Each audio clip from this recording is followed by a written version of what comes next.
오늘 주신 하나님 말씀입니다. 사도행전 28장 1절부터 10절 말씀입니다. 사도행전 28장 1절부터 10절 말씀입니다. 우리가 구조된 후에 안즉 그 섬은 멜리데라 하더라.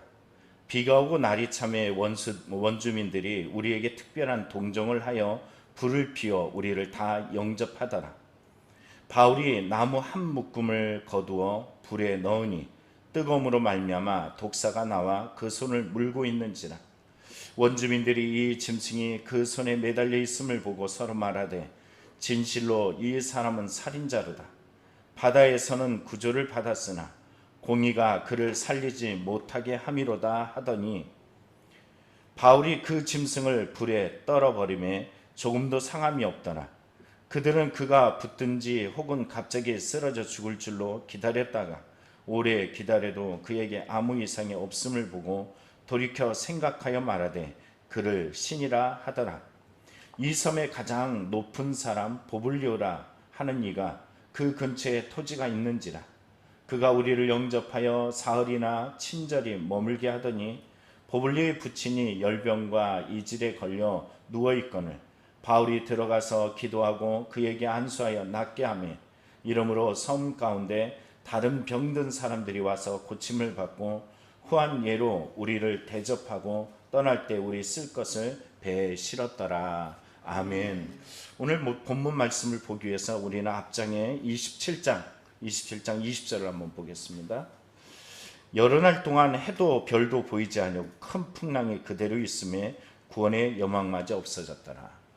유라굴로라는 태풍을 만나게 되었습니다. 이 광풍의 어마어마한 힘은 자그마한 채 327명의 수많은 사람들이 타고 있음에도 그 배가 죽음에 몰려 있었고 또 그런 가운데 구원의 소망마저도 없어지는 이런 위협한 상황 속에 놓이게 되었어요. 그렇지만 하나님은 이것을 끝이라고 말하지 않습니다. 그날 그 시간에 하나님께서 말씀하십니다. 22절에 보면 이렇게 말하죠. 너희 중에 아무도 생명에는 아무런 손상이 없겠고 오직 배뿐이라. 이뿐만이 아닙니다. 왜냐하면은 23절에 말하기를 하나님이 말씀하시기를 24절로 이어져 말씀하죠. 바울아 두려워하지 말라. 내가 가이사 앞에 서야 하겠고 또 하나님께서 너와 함께 항의하는 자를 다 내게 주셨다 하였으니. 사도행전 22장에 보면은 바울이 찢겨질 만한 그 상황, 아무도 없는 그 밤에 하나님께서 찾아오셔서 뭐라 말씀하셨어요? 두려워하지 말라. 어디 서서? 그 곁에 서서 가이사 앞에 설 것을 말씀하셨어요. 풍랑이라는 인생이 몰려올 때 우리는 좌절하고 낙심할 수 있습니다. 그러나 그 가운데 우리가 좌절되지 않고 구원의 여망마저 없는 그때 우리가 바라봐야 될 것은 하나님이시라는 거죠. 여러분 성경의 그 다음 절에 보면은 믿음이 있는 사람과 없는 사람이 분명히 나타나요. 믿음이 없는 사람은 자기 방법을 모색하고 그리고 그는 자기의 생각대로 떠나가려고 합니다. 하지만 우리는 철저하게 믿음을 따라 인내하고 소망하다 보면은 배가 완전히 파손된 것 같지만 하나님의 구원은 그 자리에 임한다라는 것입니다. 성경에 보면 하나님이 반드시 한 섬에 이르리라 라고 이야기하는데 배가 완전히 파손하고 그들은 표류하게 되었어요. 그런데 그 표류한 섬이 어디예요? 한 섬이라고 말했던 이 섬이 오늘 1절에 보면 멜리데라고 이야기하는 섬입니다. 오늘날로 이야기하면 이 섬을 말타라고 이야기해요. 이 섬, 자 오늘 성경에 보면은 이곳에서 구조된 사람에게 그들에게는 특별한 대우를 받는 시간이 되었어요. 그리고 2절에 보면 특별한이라는 말을 씁니다. 특별한 동정으로 불을 피워두었다라고 이야기해요. 여러분 생각해 보십시오. 작은 섬이에요. 작은 섬. 제주도의 한 6분의 1 정도밖에 되지 않는 작은 섬입니다. 그런데 이곳에서 276명이 한 번에 불을 지펴서 따뜻하게 대우를 받는다? 여러분 성경 보면 이것을 뭐라 그래요? 특별한 동정이라고 썼어요. 원어를 읽어보면 이 부분을 태국산이라고 씁니다. 날마다 일어나는 일이 아닌 동정, 이런 뜻을 가지고 있어요. 다정한 또는 이 동정이라는 말도 동정, 다정한, 인간적인 친절 이렇게 말하고 있어요. 내가 당하고 있는 지금 친절, 내가 지금 나에게 오는 이 사랑, 이 내가 누리고 있는 이 시간들, 여러분 성경은 분명히 말해요. 너 파산했잖아, 어렵잖아, 고난이 있잖아. 그래서 우리가 어떤 것을 받는 이 순간을 많은 사람들은 우리가 당연하다라고 생각할지 몰라요. 그런데 이걸 특별한 동정이라고 이야기해요. 특별하다는 것은 어떤 의미죠?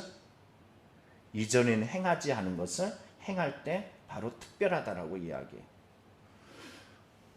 우리는 송영민 목사님이 썼던 은혜라는 찬양을 기억합니다. 그렇죠? 우리는 당연하게 생각하지만 그걸 뭐라고 이야기해요? 은혜라고 이야기해요.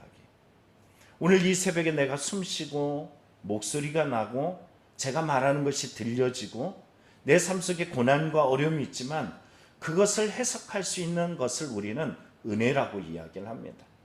오늘 이 새벽을 깨워가는 저와 여러분의 삶 속에 인생의 난파선 같아 보이고 좌절되어져 보이고, 그러나 이들이 생명을 구원받은 것도 특별한 것이고 이 구원받은 자리에 이들이 지금 대우받고 있는 이 순간도 아주 특별하다라는 것입니다. 오늘 저와 여러분의 삶의 인생에 이례적인 환대가 바로 오늘이라는 시간이에요. 그래서 성경은 우리는 영어로도 오늘이라는 시간을 선물이라고 이야기를 합니다. 오늘 하나님의 이 은혜들을 발견하며 살아가는 믿음의 성도이길 축복합니다. 특별한 동정이란 말은 또 다른 의미가 있어요. 바로 하나님의 섭리하심을 말해주고 있어요. 이들이 오늘 숨쉬고 이들이 살아났고 이들이 그곳에서 받는 모든 일들은 하나님의 섭리예요. 제가 왜 앞에 읽어드렸을까요? 구원의 여망마저 없는 그때 하나님께서 가이사 앞에 서야 될 것이야, 어떤 한 섬에 도착할 거야. 여러분, 이 모든 여정 속에 유라굴로 광풍을 만났고 그리고 배는 파손되었고 이들은 지금 죽을 수밖에 없는 순간들이었지만 이 모든 것들에 인도하신 이는 누구시냐? 하나님이시다. 하나님께서 너희들 가운데 섭리하시고 인도하신다라는 것입니다. 그런데 또 한 번 삶에 또 위기를 겪게 됩니다. 바울이 어떤 일들을 겪게 되냐면은 성경을 보시죠. 3절을 보면은 바울이 나무 한 묶음을 거두어 불에 넣으니 뜨거움으로 말미암아 독사가 나와 그 손을 물고 있는지라. 여러분, 갑작스럽게 그곳에 도착했는데 독사에게 물렸어요. 사람들의 음성이 들려요. 뭐라고 들리느냐? 4절을 보십시오. 원주민들이 이 짐승이 그 손에 달려있음을 보고 서로 말하되 진실로 이 사람은 살인자로다. 바다에서는 구조를 받았으나 공의가 그를 살리지 못하게 함이로다. 여러분, 얼마나 속상할까요? 믿음이 있다 없다라는 것이 또 한 번 나타나죠. 배에서 구원을 받았는데 이곳에 도착해서 따뜻한 이런 사람들의 그러한 동정을 받고 있는 순간에 다시 한번 손에 물리게 되었어요. 뭐가? 독사가. 이 독사가 물은 이 짐승의 순간에 물리면 어떻게 되는지 원주민들은 잘 알고 있었어요. 그들은 말합니다. 죽을 거라는 거예요. 그리고 또한 말하죠. 그가 바다에서는 구조를 받았지만 공의가 그들을 살지 못하게 할 것이다. 여러분이라면 이 말을 들을 때 기분이 어떨까요? 기분 따질 게 아니죠. 내가 죽게 됐구나, 이렇게 말할지 몰라요. 그러나 그거에 대해서 전혀 개의치 않습니다. 성경의 5절에 보면 바울이 행동하는 모습이 도리어 아무렇지도 않아요. 그 짐승을 불에 떨어버리매 라고 이야기해요. 아무렇지도 않게 떨어버려요. 왜 떨어버렸을까? 여러분, 그 다음에 사람들의 원주민들의 반응이 한번 또 나옵니다. 그가 상함이 없는 것을 보면서 이렇게 말하죠. 6절에 그가 붙든지 또는 갑자기 쓰러져 죽을 줄로 기다렸다가 오래 기다려도 그에게 아무 이상이 없음을 보고 돌이켜 생각하여 말하되 그를 신이라. 어떨 때는 저게 바다에서는 살아났지만 공의가 저를 죽여라고 이야기하면서 쑥닥거리고 있어요. 뱀에 물렸다라는 것은 죽음의 위협이 왔다라는 것이고 어려움이 왔다라는 것이고 살려야만 되는 상황들이지만 그들은 그곳에서 바울을 살려내려고 하기보다는 저는 죽을 거야, 저는 바다에선 살아났지만 공의가 그를 죽게 만드는구나, 이렇게 말하고 있어요. 여러분, 이 말을 들을 때 흔들릴 것 같지만 전혀 개의치 않아요. 그리고서 바울은 죽지 않습니다. 그랬더니 또 신이래. 여러분, 사람들이 이랬다 저랬다라고 이야기는 말에 끌려다니다 보면은 어느새 나는 없고 내 마음속에 사람들이 던져놓은 말에 의해서 휘둘리고 있는 나 자신만 발견할지도 모릅니다. 인생사에서 고난을 만날 때도 보면은 내가 실제적으로 고난을 당하는 고난보다는 사람들이 던져주는 그 시선과 그 말투에 흔들릴 경우가 많아요. 그리고 교회 내에서도 마찬가지입니다. 야, 저 사람 신이야라는 말을 듣고 싶을 만큼 사람들이 나를 높여주기를 원해요. 그러나 여러분, 믿음이라는 것은 그런 것이 아닙니다. 우리가 좋을 때든 나쁠 때든 여러분, 이 유라굴로 광풍에서 배가 파손되는 과정에서 하나님은 바울의 분명한 목적은 여기가 아닙니다.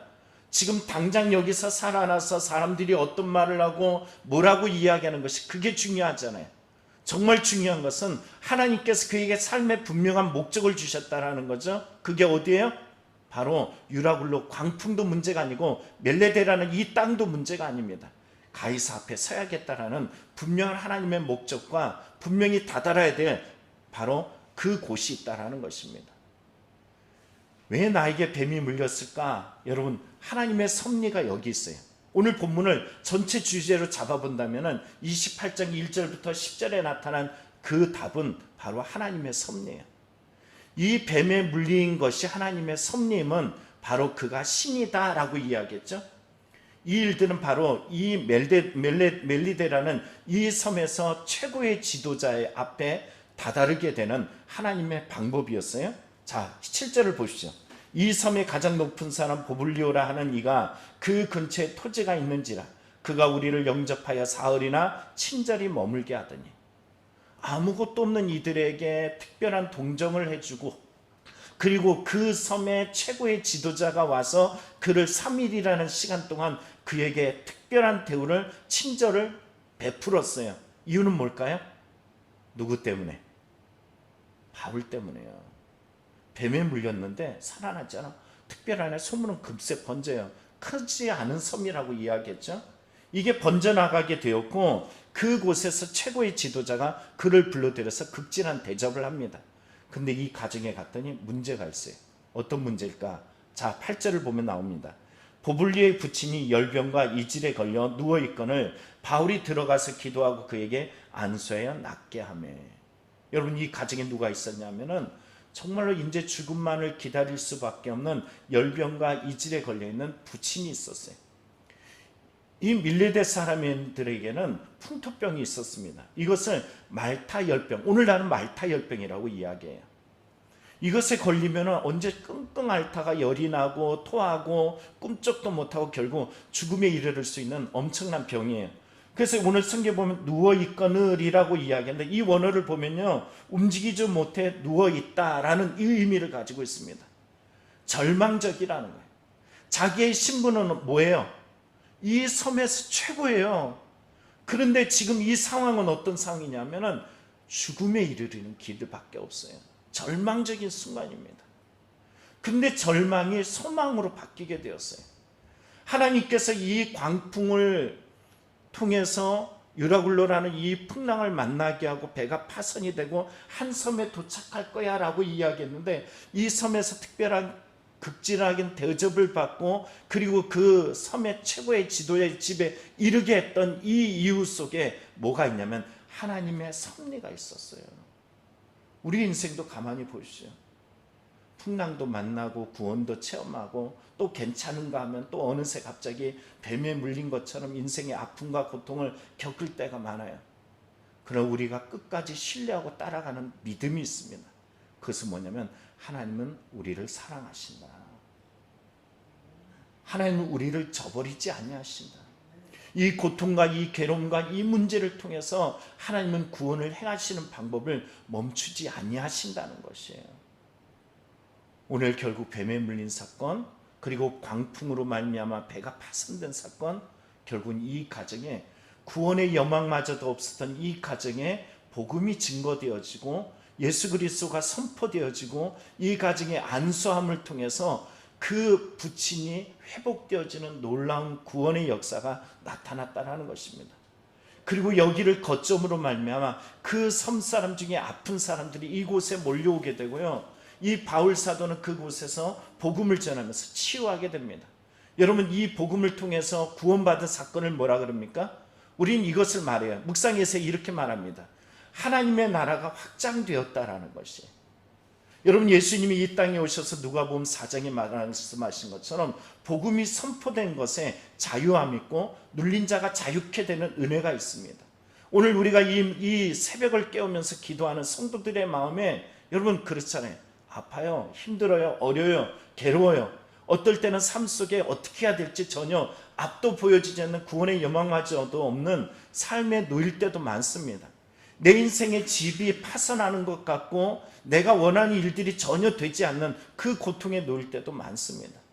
그러나 우리는 그곳에서 하나님이 하신 말씀, 내가 너와 함께 할 거야. 그 밤에 아무도 없는 것 같은 그 밤에 안심하라 라고 말씀하시는 이 말씀을 따라서 나아가다 보면 반드시 구원의 능력이 그 안에서 임하게 될 줄 믿습니다. 오늘 이 새벽을 깨우는 성도들의 마음속에 오늘 구하며 기도할 때 그 믿음을 따라서 오늘도 저와 여러분의 신앙 속에 회복하고자 원하시는 그 뜻만 바라보며 견고히 서는 성도의 신앙이 되기를 간절히 축원합니다. 기도하겠습니다.